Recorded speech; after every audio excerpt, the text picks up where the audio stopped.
桃园市滨田游泳池已经35档了，因为真久，2档前停业，即马嘛已经真做是网牙馆。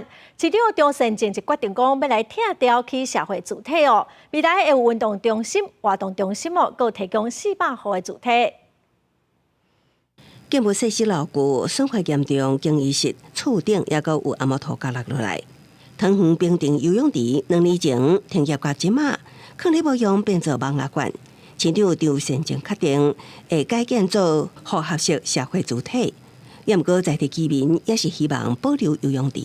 很可惜啊，那么大的游泳池现在都当作废掉啊。游泳池也是很好啊，盖社会住宅，另外在很多地啊，对不对？我这个地方盖社会住宅是怎么讲，就是见仁见智啊，没有废掉可以用了，但是要花很多钱去修了。它可以盖5楼啊，托养中心也可以，长照也可以做啊，但是底下你游泳池保留啊。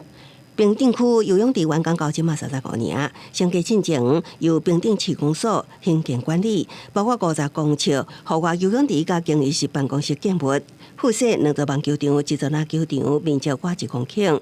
到112年4月，委外营运到合约到期了后，无抽象继续营运来停业。打造一个复合式的公共设施建筑物，里面包含运动中心、活动中心以及400户以上的社会住宅，总面积会到2万坪以上。针对游泳池爬行之久，主体发展处表示，会进行跨局处合作，推动复合型社会主体整体规划。